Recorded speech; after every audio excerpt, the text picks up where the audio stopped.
महाराष्ट्र की राजधानी पूना के कांत्रज गांव की सड़क पर चल रहे उस बूढ़े को जिसने भी देखा, डर से उसका शरीर सिहर उठा। इसकी वजह यह थी कि उसके एक हाथ में खून में डूबी कुल्हाड़ी थी, तो दूसरे हाथ में एक महिला का सिर, जिससे उस समय भी खून टपक रहा था। वह तेजी से थाना भारती विद्यापीठ की ओर चला जा रहा था।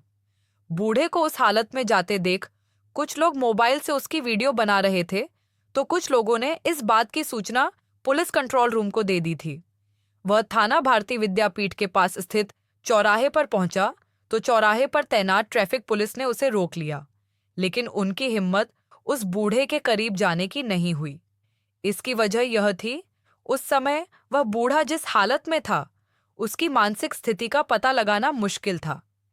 ट्रैफिक पुलिस उसे समझा बुझाकर खून से सनी कुल्हाड़ी अपने कब्जे में लेने के बारे में सोच रही थी कि थाना भारतीय विद्यापीठ के assistant inspector Sanjay Chauhan, head constable Rahul Kadam, constable Mukund Pawar वहां पहुंच गए।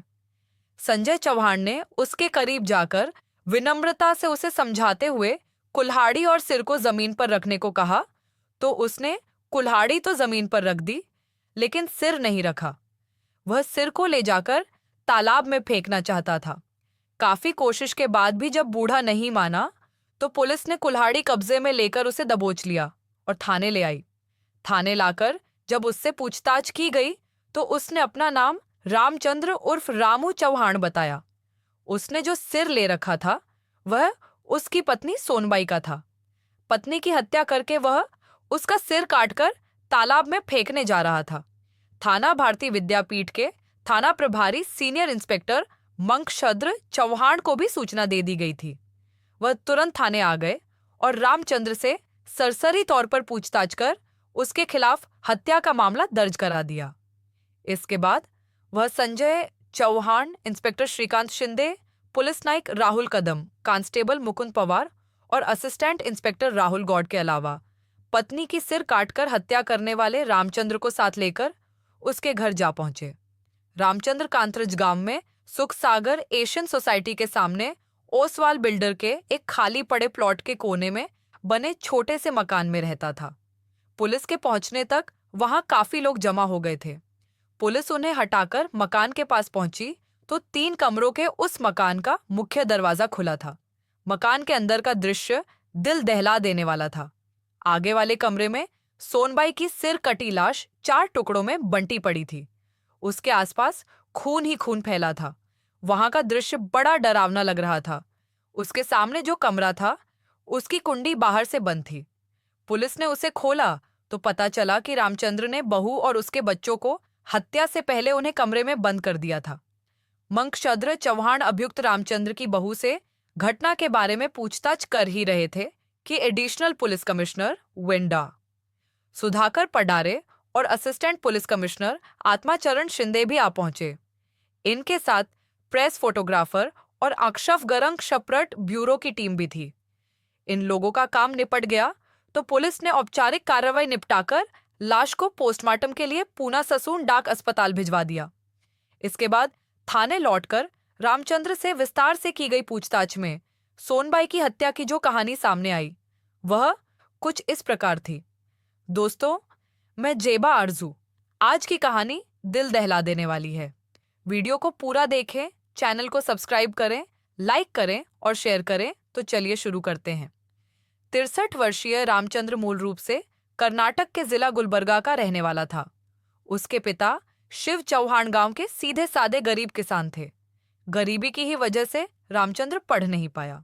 बचपन से लेकर जवान होने तक उसने पिता के साथ काम किया। लगभग 40 साल पहले उसकी शादी हुई तो पत्नी सोनबाई को लेकर वह रोजी रोटी की तलाश में पूना आ गया। पूना शहर में कुछ दिनों तक वह इधर उधर छोटा मोटा काम करता रहा, लेकिन जब उसे ओसवाल बिल्डर के यहाँ वॉचमैनी की नौकरी मिल गई तो उसके जीवन में ठहरवा आ गया। बिल्डर की ओर से रहने के लिए उसे एक छोटा सा मकान भी मिल गया था। उसी मकान में वह पत्नी के साथ रहने लगा। वहीं उसके 4 बच्चे, 2 बेटियां और 2 बेटे हुए। उसने बच्चों को पढ़ाया लिखाया और जैसे जैसे वे शादी लायक होते गए, वह उनकी शादियां करता गया। अब तक उसकी दोनों बेटियों और एक बेटे की शादी हो चुकी है। बड़ी बेटी गुलबर्गा में ब्याही है तो छोटी मुंबई में। बड़े बेटे राजेश की भी शादी हो चुकी है, उसके 2 बच्चे भी हो चुके हैं। राजेश पत्नी सुनीता और बच्चों के साथ पिता के साथ ही रहता था। उससे छोटे उमेश की अभी शादी नहीं हुई थी।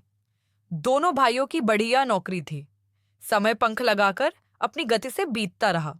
रामचंद्र और सोनबाई उम्र के ढलान पर पहुंच चुके थे। सोनबाई वैसे तो अपने सभी बच्चों से बहुत प्यार करती थी, लेकिन छोटी बेटी और दामाद से उसे कुछ ज्यादा ही लगाव था। न जाने क्यों वह छोटे दामाद को कुछ ज्यादा ही मानती थी। वह जब भी उसके यहाँ आता, वह उसकी सेवा में लग जाती, उसका ध्यान सब बच्चों से ज्यादा रखती, उसके साथ अधिक से अधिक समय बिताना चाहती, उससे बातें भी खूब करती।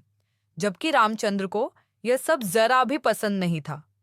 उसने इसके लिए सोनबाई को न जाने कितनी बार समझाया और मना किया, लेकिन बेटी और दामाद की ममता में वह कुछ इस तरह खोई थी कि मानी ही नहीं। वह बेटी और दामाद से फोन पर भी लंबी लंबी बातें करती थी। कई बार समझाने और मना करने पर भी जब सोनबाई नहीं मानी, तो रामचंद्र के मन में दामाद और पत्नी को लेकर शक होने लगा। उसके मन में तरह तरह के गलत विचार आने लगे। उसे पत्नी पर से भरोसा उठने लगा। दिमाग में संदेह का जहर भरा तो उसे पत्नी से नफरत होने लगी। उसे लगता था कि उसकी पत्नी सोनबाई और दामाद के बीच गलत संबंध है, जबकि सोनबाई और उसके दामाद के बीच वैसा कुछ भी नहीं था। दोनों का चरित्र साफ था, लेकिन अगर किसी को संदेह हो जाए तो उसका इलाज ही क्या है। इसी संदेह की वजह से सोनबाई और रामचंद्र में पति पत्नी जैसा मधुर संबंध नहीं रह गया। इसके बाद पति पत्नी में लड़ाई झगड़ा और मारपीट आम बात हो गई। रामचंद्र के बच्चे और बहू उसे समझा समझाकर थक गए, लेकिन न उसका संदेह दूर हुआ और न लड़ाई झगड़ा बंद हुआ। उसे पत्नी से ऐसी नफरत हो गई कि वह पत्नी से लड़ने और उसे मारने पीटने के बहाने खोजने लगा। रामचंद्र की जब भी पत्नी से लड़ाई होती, उसे पीटते हुए उसका गला पकड़कर कहता, तू सच सच बता, तेरा दामाद के साथ क्या चल रहा है? तुझे बेटे की उम्र के दामाद से संबंध बनाते शर्म नहीं आती? पति के इस झूठे आरोप से सोनबाई का खून खौल उठता। जवाब में वह कहती, बुढ़ापे में तुम्हारा दिमाग खराब हो गया है। मुझे और मेरे बच्चों को देखो, मैं बूढ़ी हो गई हूँ और वे जवान हो गए हैं। उनके बच्चे हो गए हैं, उन्हें मैं गोद में लेकर खिलाती हूँ। मेरी यह उम्र इश्क करने की है। अगर इश्क ही करना होगा तो दामाद से ही करूंगी। अपनी ही बेटी के सुखी संसार में आग लगाऊंगी।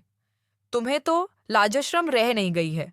मुझे भी इन बच्चों के सामने बेशरम बना दिया है। इस हालत में तो मेरी मौत हो जाए, यही मेरे लिए अच्छा है। पत्नी की इन बातों का रामचंद्र पर कोई असर नहीं पड़ा। उसके दिमाग में संदेह का जो कीड़ा पैदा हो गया था, अब वह शांति से बैठ नहीं रहा था।